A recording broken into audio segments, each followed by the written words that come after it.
If you enjoy the content and want to see more exclusive, unreleased videos along with additional perks, consider joining my Patreon. It would mean the world and would help me create more content for you all to enjoy.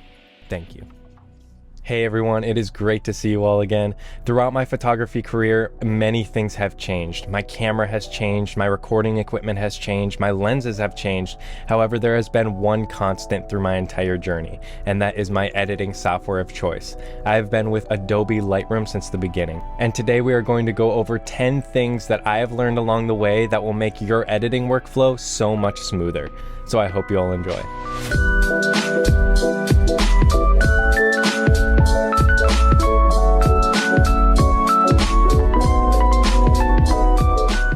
Before we start, I wanted to let you all know that I started a Discord server to create a space for our entire community to come together, share photos, give feedback, and get early updates on everything photography. So if you're interested in that, the invite link will be down below in the description. But let's get back to the video. So the first thing that we're going to go over is something that I didn't start using until a few months ago, but it has been a huge game changer in my workflow, and that is the ability to rearrange your modules in Lightroom. I don't know about you, but when I'm editing my photos, I love to have it laid out step by step so I don't have to jump around to each section when trying to find something specific. So being able to rearrange your editing tabs really just takes out that extra step and time-consuming step of trying to find what you're looking for. All you need to do is head over to the development section, right-click on the right where all the modules are, click Customize Development Panel, and you can hide or rearrange any of them that you'd like. For me, I have everything laid out in a way where I can just go one by one down the list and edit my photos. Just makes it really easy and takes a lot of time out of editing photos. The second thing is kind of relating to the first idea, however, it's just a step above that. Have you ever noticed that when you're editing photos, when you open up multiple tabs, you can get lost while you're editing photos and really just gets confusing sometimes? So one thing that I like to put on is solo mode. This essentially makes it so when you open up one development tab, whatever other tabs you have open automatically close. So when you're switching between tabs, it makes it way easier to keep track of what you're doing. Again, right click on the development modules and check solo mode. Now the third thing is more of an editing tip, and that is learning the difference between HSL and point color. More specifically, learning on when to use each one. They're both super important and super powerful tools to get to know, but I always use the HSL when I'm dealing with more general colors like all the greens, all the blues, all the purples, versus point color where you can pick specific pixels and edit the range in order to target certain shades of that color. So learning when to use each one of those can really help you evolve your photography and editing skills as well. To build off of that, you could also use masks and target specific colors in specific areas to get very direct edits when you're editing your photos. The next thing we're going to be talking about is to show your luminance clipping. Have you ever wondered if you're ever clipping the highlights or the shadows of your photo? Just press the letter J on your keyboard and that will light up your clipped pixels with either blue for the shadows or red for the highlights. So that way you know you have no information in those spots in your photo. You can also go up to the histogram and click the two arrows on either end of the histogram to single out this effect with the shadows and the highlights. This will really help when you're editing the highlights or the shadows of your photo. If you're ever wondering if you're going too dark on the shadows or too light on the highlights, just turn on the clipping mask and it'll show you whether you went too far to either end. And that's a really good way to start. The next thing is more of a nitpicky thing, but it can be a game changer if you're trying to be very, very specific with your edits. And that is to use the arrow keys or the number keys to adjust your settings instead of using the slider.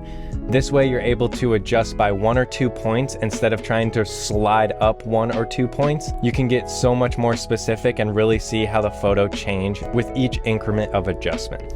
The next thing is when you're sharpening your photos. If you sharpen your photos in Lightroom, it's sometimes hard to tell what exactly you're sharpening, and also you don't want to necessarily sharpen the sky if the sky is a beautiful smooth color, and if you have something in your foreground that you would rather be sharpened instead of the sky, you want to know what you're sharpening. So heading over to the detail section and down to sharpening, increase your sharpening and then head down to the masking slider hold down Shift, and as you increase the slider, you will notice that your image turns black and white. And what that is showing is that is in white is what you are sharpening, and what is in black is what you aren't sharpening.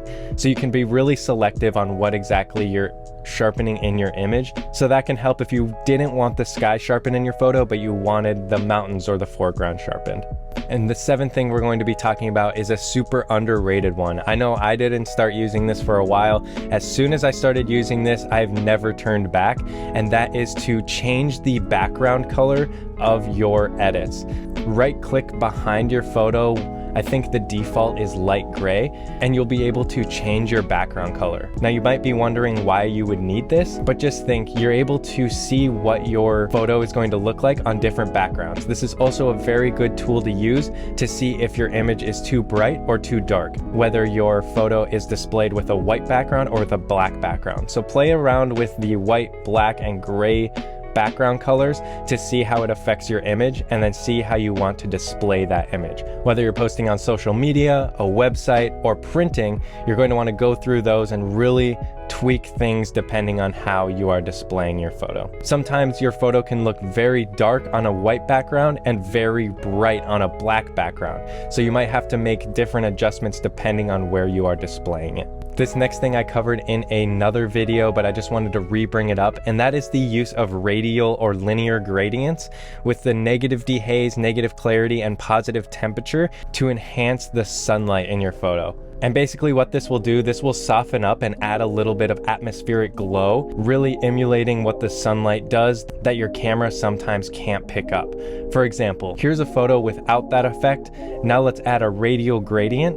Go down to dehaze. We're going to add a little bit of negative dehaze, negative clarity, and then a bit of positive temperature. And you can really see how this enhanced the sunlight in this photo. It's just a super simple way to really improve something that sometimes your camera can't capture. Now, the ninth thing we're going to be talking about is the calibration section. I think at some point I'm going to do a full in-depth tutorial on exactly what the calibration section does, but really the best thing you can do is just play around with it. It's sometimes forgotten, especially because most of the time it's put down at the bottom of your editing modules, but it's really a super powerful tool. Increasing the saturation or increasing the hue of each section can really change your photo and really improve the colors as well. I know most of the time for me, I add saturation to all of them, but really what I do is that if I'm not sure how it's going to affect my photo, I crank each slider to one side or the other to see exactly what it's going to do and then adjust it from there. But this editing section is super underrated, and I can't tell you how important it is to get to know it. Now, the last thing is something that many of you may not know, but it is actually the ability to adjust midtone luminosity with a slider in Lightroom. Now, you may look at the basic section and see whites, blacks, highlights, and shadows. Where's the midtone slider? Well, actually Lightroom kind of hid it in the color grading section.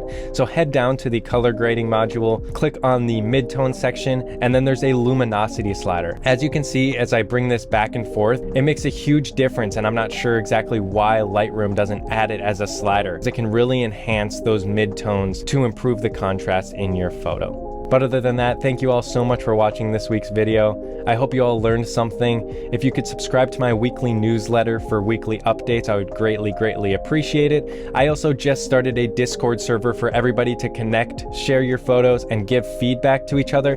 Also, I will be hosting monthly contests where you will get your photo featured for the month in the server, as well as early access to certain events. So if you could pop on over, it's free to join. The invite link is down in the description. And if you could pop over to my website, I have a couple new galleries that I have updated, and I will keep updated as often as I can. And then for daily updates, if you could like and follow my Facebook page. Other than that, thank you all so much for watching, and I'll see you in the next one.